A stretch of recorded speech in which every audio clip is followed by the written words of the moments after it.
Hey, good morning. Good morning. It's Monday. It's 3:21 a.m. I am dressed on my way to the gym earlier than ever. Earlier than ever.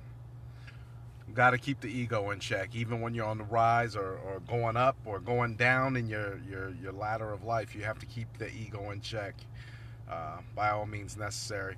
Tony Robbins says that he actually every single morning in any one of his homes or wherever he's at, or I wouldn't take it to the point of anywhere he's at, but I would say that it's probably true, more true than not, that he actually keeps cold bodies of natural water around him that he can completely submerge his body into. Now, some people might think that that's extremely excessive and crazy, but the ego is ultimately out of control sometimes and tells you you can't when you know damn well that you can. We had a great weekend this weekend. A great weekend. But I'll tell you something. I woke up this morning with little lingering thoughts of doubt. Now, doubt doesn't take away your skills. Doubt doesn't leave you immobilized. Doubt does not. Doubt, all it does is create a distraction or create a temporary delay in whatever it is that you need to do.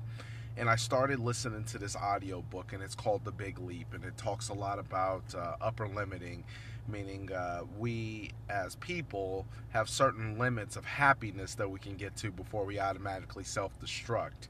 Um, Obviously, we know that because we've all made money and found out it did not do what we thought it would do. It did not create a magical happy feeling. Automatically, it created a different type of problem. The happiness starts within us. But as I'm going through it and I'm getting ready this morning, I wear these bands, and these bands are from my brokerage.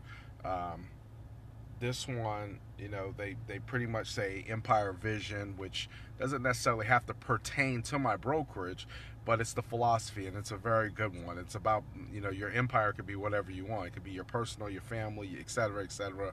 Um, but they're symbolic to me. They mean something because they have a strong meaning and purpose, and I know that the people who are behind it uh, believe it. So this morning, I started listening to this thing, and it was talking about upper limiting, and upper limiting is the ego. And I knew after a while of listening, 20, 30 minutes, I came to the conclusion why I had that little bit lingering uh, doubt, that little lingering fear in the back of my mind. It didn't immobilize me, and it did not diminish any of my skills and what I do. But it was there, and it's a very uncomfortable when it's there, especially when you work so hard to make sure that you are eliminating any uncomfortable, or you're working to eliminate any, I'm sorry, doubt. Not uncomfortable. Uncomfortable is okay. Doubt. Sorry. Uh, you work to remove any doubt about what it is that you can do. And I know what it was from. I had received now on my signs outside of any one of my listings that I have out there on the street, you'll see a 1-800 number underneath it telling you information about the property. Well, the odd thing is I had got a 1-800 number call on Friday from somebody who was interested in the property. I didn't get it. My broker, or my lender, ended up sending it to me, and I followed up. Not a big deal, um, but I had got another one on Saturday or Sunday, and I was with the family, and I hadn't called it back. I hadn't called it back. Now the problem with that is I knew to call it back. And I know that the feeling I had this morning was as a result, or a direct result, of me not doing what I knew I should have did. I was out of integrity. And when you become out of integrity, automatically your body will start to conflict. It will. When you become so in tuned and so enlightened into what it is that you want, and you have learned to start to check the ego, then when you're not doing what you're supposed to do or what you said you would do, automatically it becomes a conflict. So I learned something this morning, that I got up with this doubt, and the doubt was 100% based around the fact I did not do what I said I would do, which was follow up with that lead and make sure that I had covered all bases.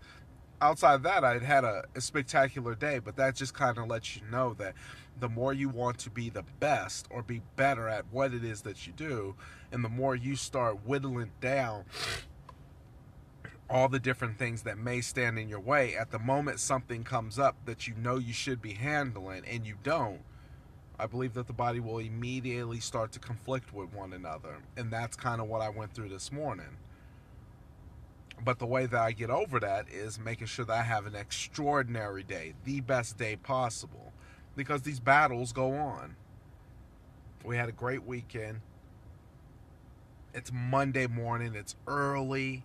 It's going into the holiday season, or it's going into Christmas and New Year's. And now is really the time for me to step it up. Harder, faster, more. That way I can control what my year is, because it's not outside of my control, it's in my control. So right now I'm on my way to the gym. I'm going to have a great day. I hope everybody else has one as well. Talk to you soon.